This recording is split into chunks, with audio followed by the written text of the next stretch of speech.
If my sister and I were both Lamingtons, how would you tell us apart? This is my younger sister, Christy. We are 5 years apart. We are two very different people. We both like a clean house and getting in the kitchen for a bit of cooking, but there are a lot of other things that set us apart. She married her high school sweetheart, Izza Kelly. He was a trolley boy. And You have to say that? I was always getting milk conveniently for Nana. I knew she was the one. And I was going, oh my gosh, that's him, that's him, that's him. And Emerald turned around and goes, oh my gosh, he's so short. I hope you don't grow, Christy. I hope he grows taller because you're going to be taller than him. And I was like, oh my God, please, Lord, please make him grow. I just wanted him to grow a bit taller. And now he's about that much taller than me. That's enough. I am. Christy is always shopping. I guess that is the one thing that sets us apart. She lives and breathes fashion, whereas I couldn't care less. I'm always telling her she's wasting her money. You put your keys on it and it finds your keys. Oh, that's nice.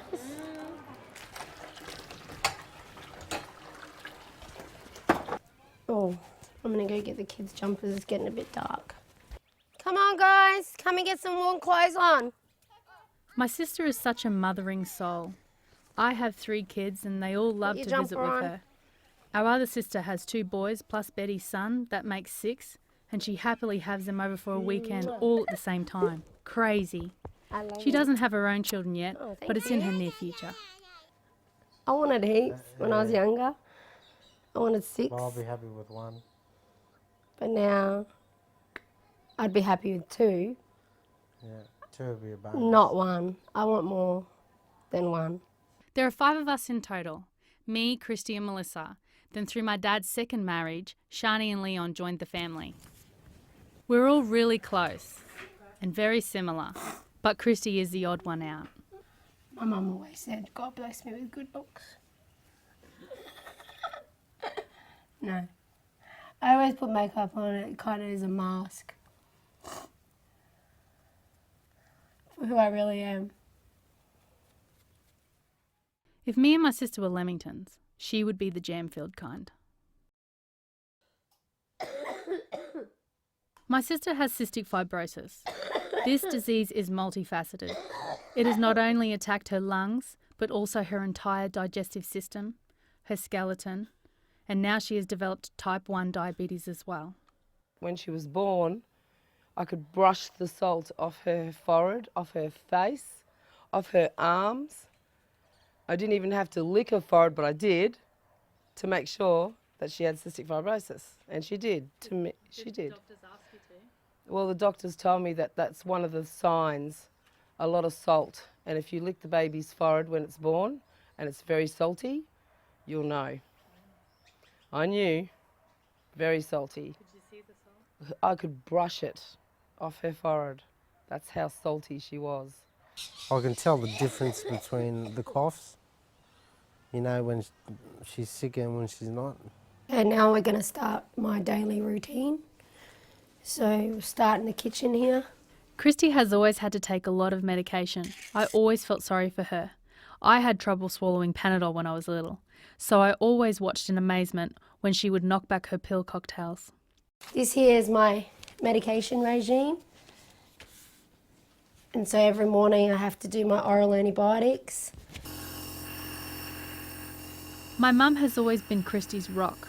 When Christy was diagnosed with cystic fibrosis, my mum studied the disease in her efforts to give Christy the best treatment and longer life. They call it a lung disease because they die from the lungs collapsing, but it's actually all in the body. The sticky mucus gets into all the cells and it affects the digestive system, affects the whole body. Cystic fibrosis, also known as CF, hugely affects the way Christy digests her food. Her pancreas does not produce enzymes needed to break down what she eats. When she was born, her bowels were a problem right from the start. She had a meconium blockage. On her way to have surgery at just a day old, a priest stopped in to pray for her. She miraculously passed the blockage without surgery. It was a ray of hope for my mum and family. Christy's suffering didn't end there. She had to take 40 enzymes with her meals to help with the digestion process. She would be full before she began her meal. But the tablets weren't working the way the doctors had hoped. They found out that enzymes were actually contributing to the distended bowel and damaging the actual bowel. And that's when I refused to take the enzymes. I said, don't worry about it, I need to do this on my own. I went vegan and just was like, I need to take control of the situation because it's ridiculous. No more enzymes, it's ruining my body. Her bowels were never the same after the enzymes did their damage. She would suffer the worst kind of bowel blockages imaginable. Her fight with this lasted quite a few years. My bowel blockages were so bad that I was spewing up feces. That's how bad it was. She was only a baby when we used to leave her in the hospital by herself. I would feel scared for her, but she grew used to it, and other CF kids in there would soon become her closest friends. It's all been repainted, but it used to all be old. So we'd all meet up together to do our lung function and compete. And we'd come through here. Did you ever win? Oh yeah, I used to win all the time. They would have like about 15 beds, and all of us, all the older CFs used to be put in there together. So this was the CM2 as well. This was a long, massive corridor, one like we're walking in, with beds on either side. It was huge. And so there'd be like babies and everyone. And then outside of that was like a huge play area. Remember the play area? And it was like, it used to be just like caged in area, and and like I'd see you all walking down the stairs and wave goodbye. We'd all make our Milos, and Sheila, the nurse, she was everyone's grandma. We used to call her grandma, everyone, all the CS. She used to take care of all the CS. She used to make spiders, massive drinks with lemonade and ice cream galore. This is the chapel. We spent a lot of time in here praying and hiding from the blood test ladies. My mum often talks about Christy's experiences with blood tests and IVs as a small child. The memories still make her cringe. There was one time where she had the one in the head. That was horrible. They had to strap this board around, and because if she knocked it, it would come out of the vein in the head. So I'd always say every time she went in there, please don't put it in her head. Try and find somewhere else to put it. How old was she when she had it in her head? About 18 months. Christy is often getting prodded like a pincushion. She has to get regular blood tests, but often the needle is left thirsty. Sometimes doctors think they know better, and most often they do. But no one knows Christy's body better than her. So why would it be hard to find a vein? Oh, everyone's just a little bit different. It's not uncommon. Because they've had too many. Yeah. If you have had a lot of cannulas before, it can damage the vein and make it difficult to get cannulas in. But some people just always have small veins, and you can't. I used to be all right until I've got 6. I've had 6 ports. Oh gosh. Yeah. Okay. I don't want to scare you.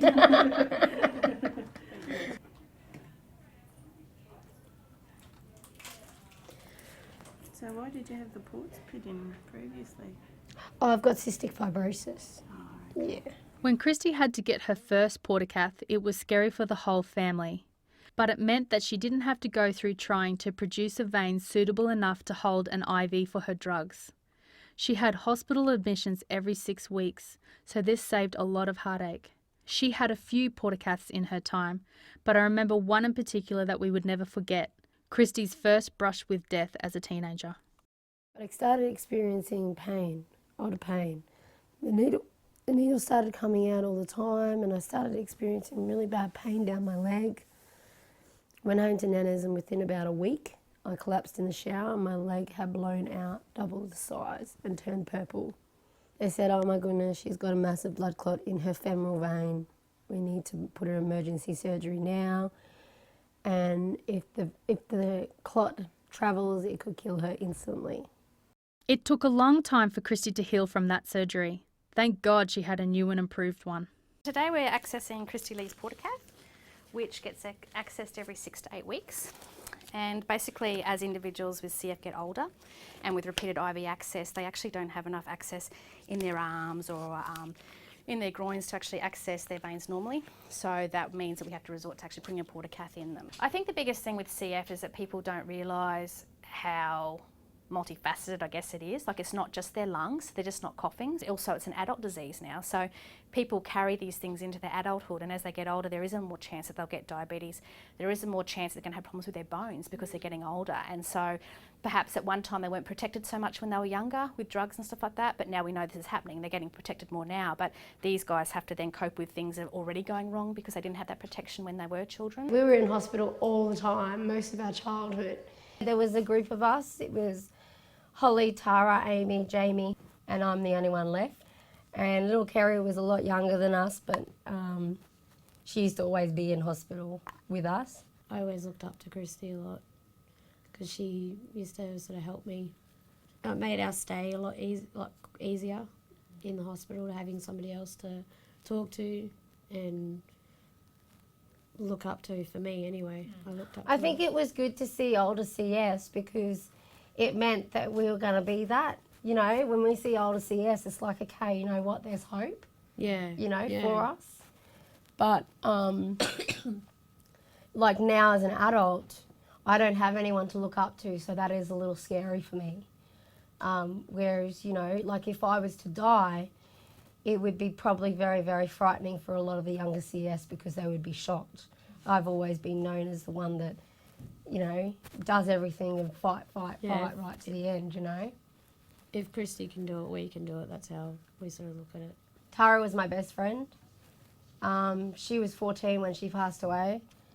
I remember we were all sitting down in a group therapy session and Keza had a real hard time about accepting Tara dying. It was a bit of a shock, I guess, because we had all these plans as adults, me and Tara sitting by the pool, sunbaking.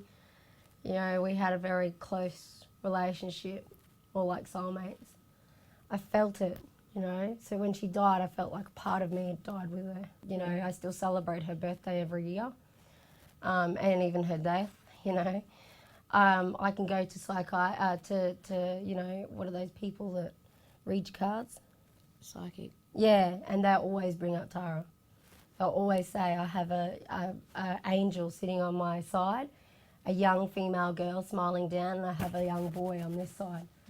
So I've always, the way they had described it was Tara and Warren, my brother. So, which makes sense because, I've always come out of scary moments, where I've nearly died, yet I've come out. Why I was so strict was because I had a little boy before Christy, and when he was born, he always looked sickly, but we never knew what it was. He started coughing a lot. I'd take him to doctors and they'd go, oh, there is some disease that has those symptoms, but can't put my finger on it. And right up until he was 10 months, I was taking him to the hospital every week, and the files would be there once a week at least, to the doctor up the road, getting him antibiotics, which didn't do anything.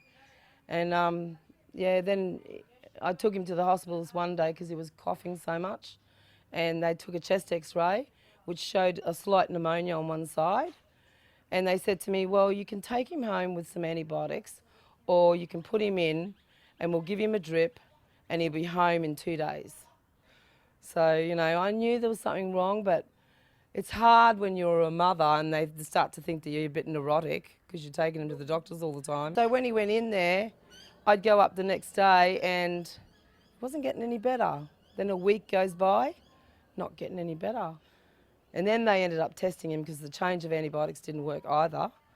And they did a sweat test and found all the salt that I was talking about before. But by that time, he was well and truly too sick. They still gave me positive thinking, saying that he was going to be okay, he was going to get through it. And it was just one thing led to another where they had to put him to sleep on a ventilator. And so, he really never came out of hospital. his heart just gave way because there was too much congestion in his lungs. I miss my brother and I wish he was here. Maybe that is selfish of me because CF is not kind to the body. I mean, what disease is? But at least Chris would have someone close to her that understood her burden. Do you wish that you had Warren or? Yeah. Yeah, it'd be good to have someone else to talk to and stuff. I think more so as an adult now, not as a kid. As a kid, yeah, of course, but as an adult. As an adult, you need someone now because all my friends are gone, so I have no one really to talk to. I've had a lot of hope and faith that she won't die. And I think it's just the strong will, which I've passed on to her. And just keep saying that there's going to be a cure. I think it's an emotional struggle. You know, when I was growing up, not everyone knew that I was sick. Christy is my best friend. Yeah. I would say more than that, really. She's, I would say, my soulmate. I think about her a lot. She's always on my mind. She's the one person I would call for anything, go to for anything. Betty is a lot different friend, you know, to what other people that I've had. You know, I don't have to feel like ashamed of my disease. It's like when I was a kid, I felt really embarrassed by it all the time, and I would never take my medication. I would hide it in particular. I think that her disease has shaped a lot of her personality. She's had to get a very thick exterior to deal with everything that goes on in her life. She's the one that takes me to my doctor's appointments every day. Yeah. She's the one that will call in sick if I have to go somewhere, or, you know, she's the one that will catch a bus and a train into the city, so she will leave her car with me. Yeah. You know, she's the one that will, you know, get a payment of some sort and go, oh my gosh, I've got $300, let's go shopping. Let's go shopping. To be able to go for a walk without having to stop and cough and cough and cough and cough, and then we have to go home. Or, you know, to go on a ride, or we wanted to go on a holiday for the best part of 3 years, and we can't do it because she can't get life insurance. I feel helpless, you know, I want to help her, but I know I can't do anything apart from, you know, loving her. It's when I cough, cough, cough, vomit, vomit, vomit, cough, cough, cough, vomit, vomit, vomit, for like a good hour.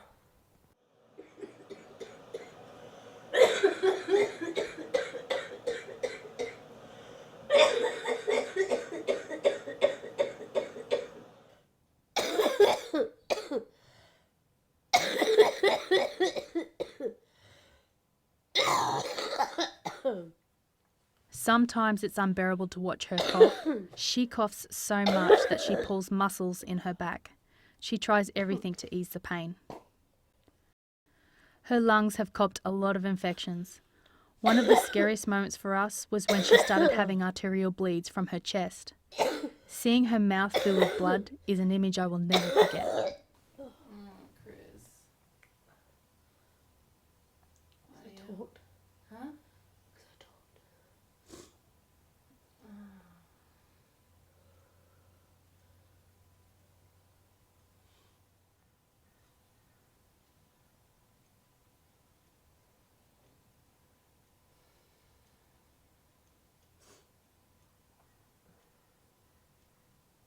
She was out on the end of the bed and she was coughing in the morning. At the start it was only, you know, just a normal cough, and as she started moving around more, she was coughing heaps. Then I sort of got her sputum cup, which she, you know, uses, and it wasn't sputum, it was blood, just under half a cup of blood. She had surgery to cement the part of her lung that was bleeding. The doctors were surprised with the amount of damage they found. When she has bleeds, when I actually see it happening, it scares me. You know, I don't know what to do. And a lot of doctors, GPs, they'll say that you should listen to the mother, because they're the ones that have been looking after the kid all those years. Some GPs will say you know more than I do about CF. And when you get that, you go, oh, this is a good doctor. Because most doctors think they're high and mighty and they know more. And they don't. Especially about one thing like that. Like when you've been looking after your child all those years, you know what things she can have and what things she can't have, or what she's allergic to. Even though Christy has fought against the odds with her sickness, she has never allowed this disease to dictate her. She has a lust for adventure and is drawn to anything that is exciting. Well, she's beautiful, isn't she? She looks beautiful. And no one would think that she was sick. And she used to put on a bit good front. She likes the fact that, you know, people can look at her and not think that she was sick. Our family see Christy as a blessed person because she has lived a long life, considering the damage the disease has actually done to her body. But recently we were shocked to hear the news that Christy had yet another enemy. I have parathyroidism, which is where you have overreactive glands. Apparently it's hereditary. However, no one in the family has it. The ultrasound yesterday, Monday, showed this one was larger, but the test today will just confirm that there is only one that isn't working, or one that is hyper working too much.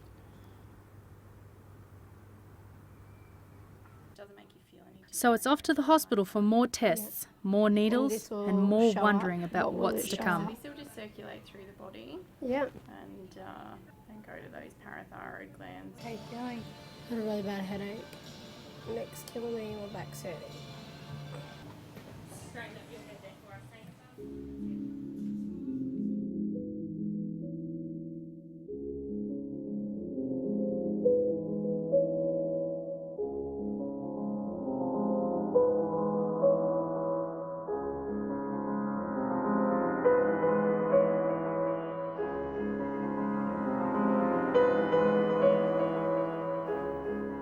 I wonder what it's like for her, never truly knowing the outcome. Most people have their life mapped out, and even though Christy is just like most people when it comes to goals and dreams, each step that she takes is on a frozen lake that splinters with every bad move. So you've been in there for half an hour. So what do you got to do now? I've got to wait to have the next one done. Oh, can't you go and eat anything? Really claustrophobic. It was worse than an MRI.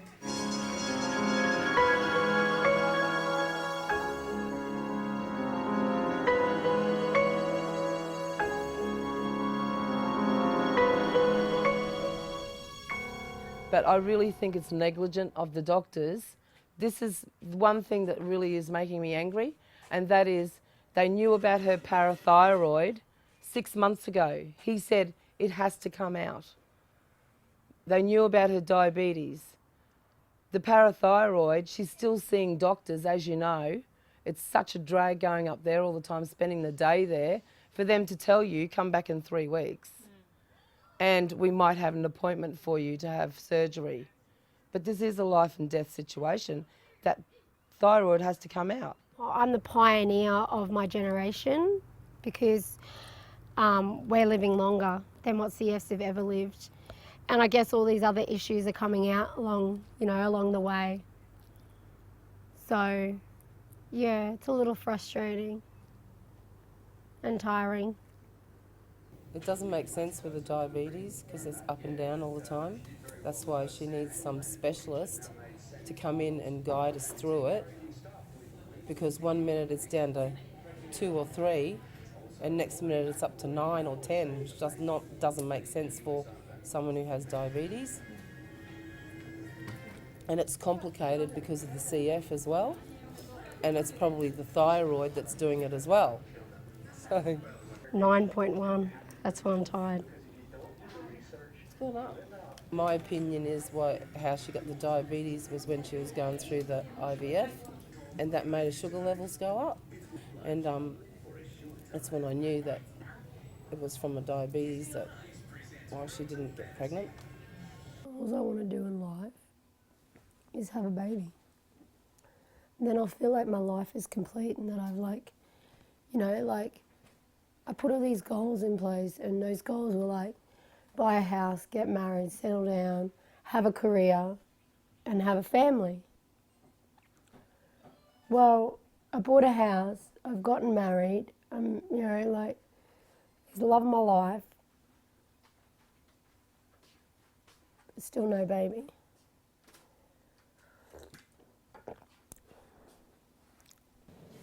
How many miscarriages has Christy had? Preconceptions and miscarriages altogether, I think there's about 6 to 8 in the last 3 years, I think it is. I lost the baby and I hadn't lost it completely. And a week later I had an allergic reaction. Yeah. And I was in the middle of losing the baby at the same time. You know what I've never been able to grasp, but how is it that, why would God give me a baby and then take it away? Like a jam-filled Lamington, when she is sick, you can see it. The disease oozes out like jam and she can no longer hide it. They had a new medication that was on the market that they trialled over in the UK. It seemed to work with those CFs over there. So they trialled it here.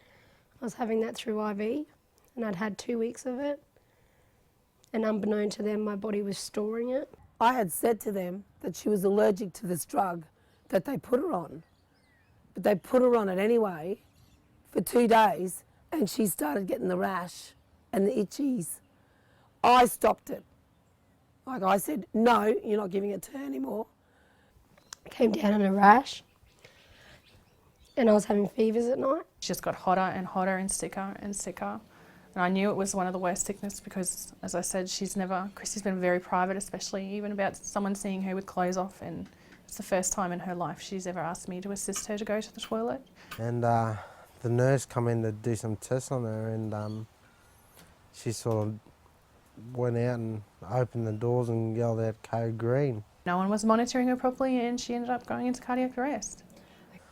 She started convulsing and I was only lucky there was a emergency doctor from downstairs. He come up and yeah, brought her back. You know what, I don't know how it happened. Why it even happened, it should not have happened. Well, what could I do? And I told them not to put her on it. And they just did it anyway. Like, what do? Do I jump up and down? And which I did anyway. It's awful, it's devastating. I've never ever seen Christy give up hope or anything. She's always done it. If anything, she's done it for her family. At this point in time, there was a second there where she let go. She couldn't do it. My beautiful wife laying there in pain, convulsing. I freaked out.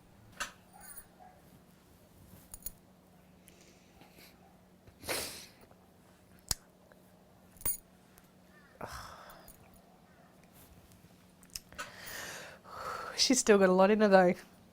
Definitely.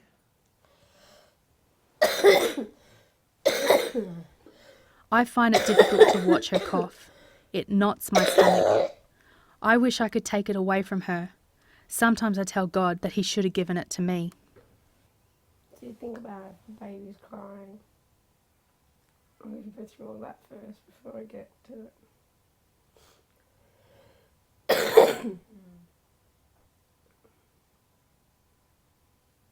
She is one of the strongest people I know. I think about Issy Kelly and what it'd be like for him, and if something happened to me, I know that he wouldn't carry on either.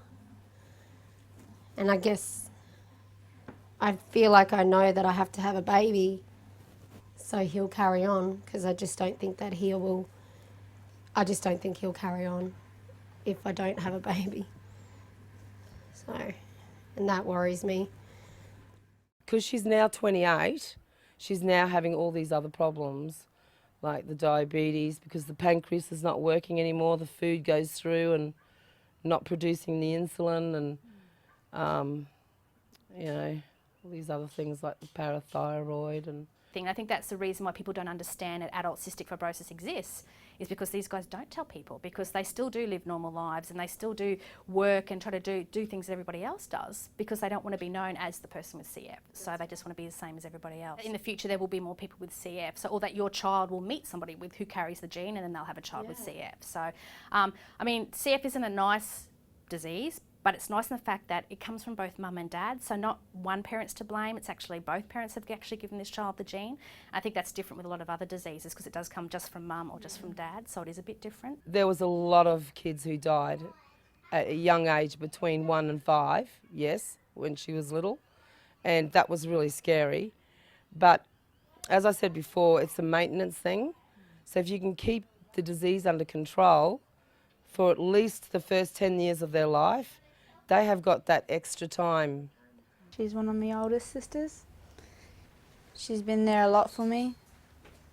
She's more of a mother than a sister, but she's like the mother that frets over everything. Over a step, she'll let you know that it's there first before you walk over it. She's just that mother that's got band-aids in her wallet. I hate it when people ask if she's been smoking, like my friends and stuff. And I used to just not answer them and tell them to mind their own business, because at the end of the day they'll never understand, because it took so long for me to understand I'm her sister. So she's so fragile, it looks like she's about to snap when she coughs, because her whole body shudders. There's something different about her. Otherwise, no one would ever know. She does her hair, she does her nails, she does her makeup. She just looks like a normal woman. Yeah. Christy has always been conscious of her disease, but more so with her nieces and nephews. She has never wanted them to see her as weak and sick. I know that it worries them, because I noticed, like, recently, Dennis and Isaiah in particular, now that they're older, they've never really commented on my health, ever, really. But lately, like the other day, I was coughing in my room. I was asleep and I woke up and I started coughing, and Den was out here with the kids. And he come rushing in the room and he sat beside me. He's like, "You all right, Auntie Chris?" I was like, "Yeah, I'm all right, mate." He goes, "You're just coughing so loud and so much." You know, and he patted my chest and I said, "It's all right, darling." He's like, "Okay." She's sick and she probably has a bug in her belly because she's coughing a lot. When I am in hospital, I do just think about them, you know, and how this is impacting them. And who won? Yes, all of us.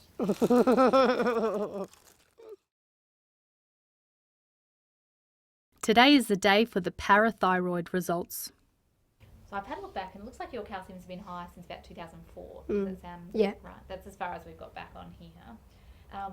Oh, that's a lot longer. Yeah, so they've only been sort of slightly elevated since that time, but there are high ones back to 2004 on the blood things. We've done these other tests that Dr. De Silva ordered last time, and they do look as though you've got what we call a parathyroid adenoma. So there's 4 parathyroid glands in the neck, and they control the calcium levels. One of those does look to be increased in size, and also taking up dye on the specific scan to see if it's got excess function. Just one? One of them. Yeah. Sweet. Told you. So that does look to be most likely the cause of this high calcium. Okay. I know her relief carries a lot more insight. It's a small win against her fight to have a baby. Yeah. Combined with your calcium levels and your age, and the fact that we've seen this, would suggest that surgery would most likely be the best treatment option. And especially if you are thinking further about pregnancy, we would recommend having surgery before you got pregnant. We were looking at the end of the year because I was going to give my 6 months to recover from everything and get my lungs back up. Because I've tried everything with my lungs and I can't seem to get it past that, you know. Too, with the diabetes, it's been uncontrolled, and I'm wondering if that's having something to do with the Pregnancy. not conceiving. Yeah. Because as I say, since I was a kid, I had a fertile problem. But even although the cystic fibrosis on its own will cause problems as well. Yeah, they said that they wasn't. They said it wouldn't. That's why they said that she's very fertile. Yeah, but that's why we were abnormal. Cause a problem at all. I mean, the calcium may cause a problem as well as the diabetes, so all of them can... Are all counteracting. So, because calcium can cause quite a few problems in pregnancy, can increase the risk of early pregnancy loss. Oh, really? Yes, and it can increase the risk of preeclampsia later on in pregnancy as well. Because the IVF doctor said that I had to measure everything. I was having what was called preconceptions, where I would fall pregnant and miscarry within 6 weeks. Okay. I've had about 6 or 7 of those. Okay. She's had several tries at IVF, and all those times I'm so confident that she can have a baby. But because of her body being out of whack, she goes on these IVF drugs and it sends the sugars up and down, and the doctors take a stab in the dark to think that she's got diabetes, give her insulin. Give her insulin and she can't fall pregnant. Now I'm 28 years old and may not even have a chance of having a baby because now I've got all these other issues. Because they've just like left little things unnoticed that are serious issues.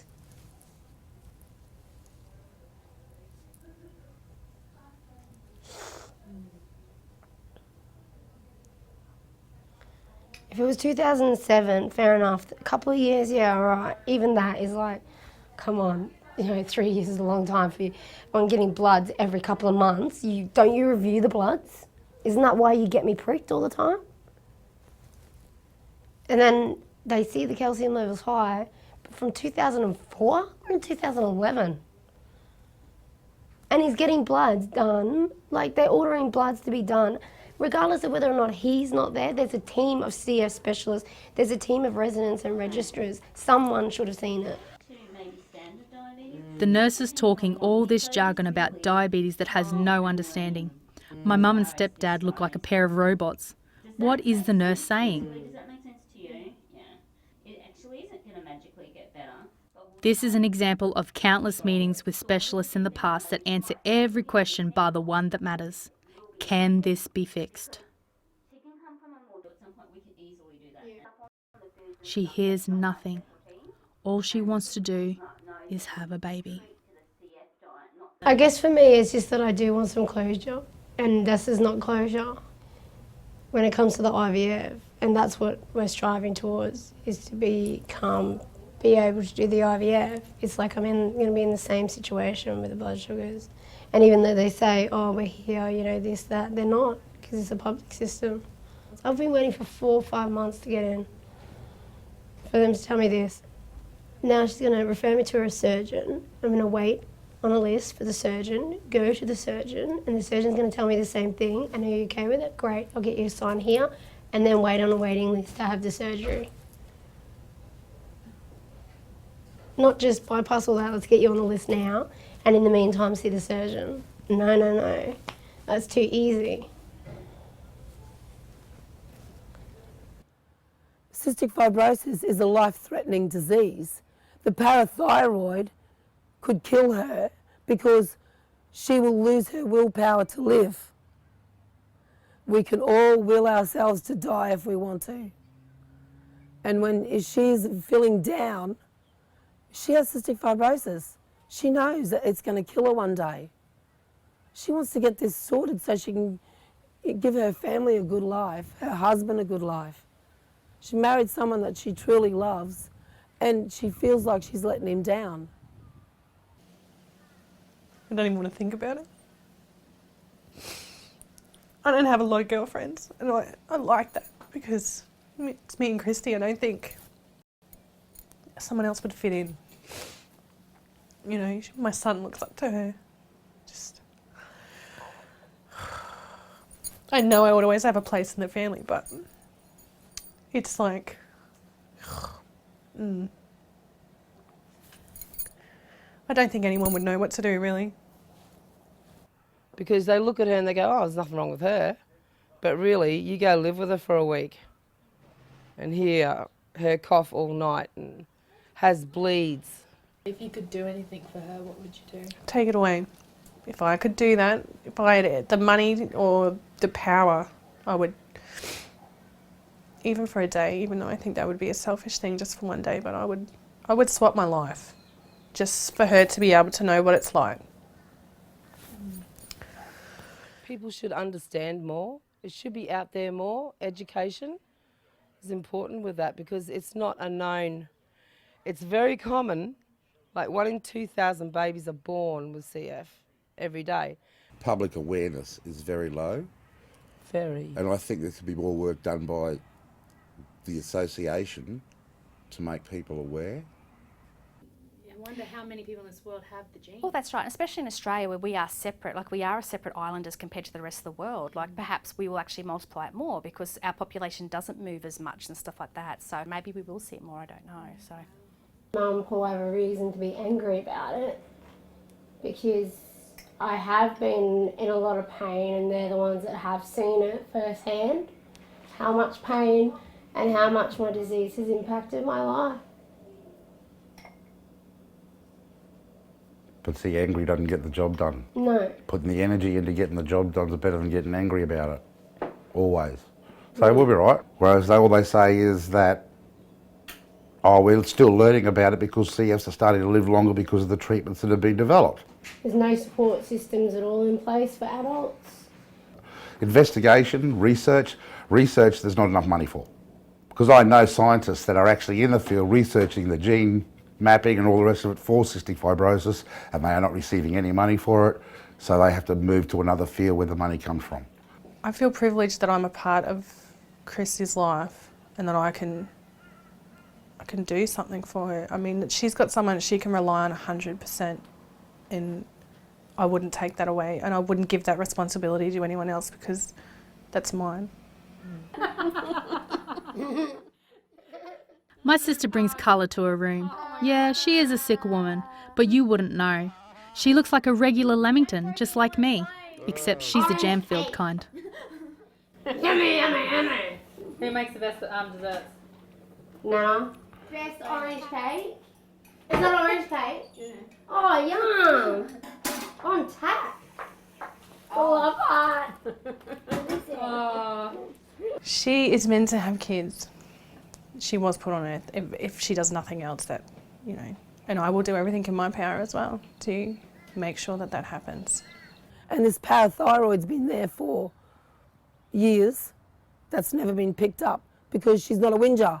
So she ignores her CF to get on with life, to give her husband a good life, to make sure she's in our family and help us all. Who's the fixer of the family? Christy. I heard that you're settled down, that you found a girl and you're married now.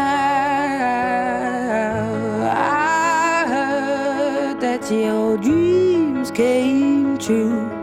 Guess she gave you things I didn't give to you. Old friend, why are you so shy? Ain't like you to hold back or hide from the light. I hate to turn up out of the blue uninvited, but I couldn't stay away, I couldn't fight it. I had hoped you'd see my face and that you'd be reminded that for me it isn't over. Never mind, I'll find someone like you. I wish nothing but the best of you too. Don't forget me, I beg. I remember you say sometimes it lasts and loves, but sometimes it hurts instead. Sometimes it lasts and loves, but sometimes it hurts instead.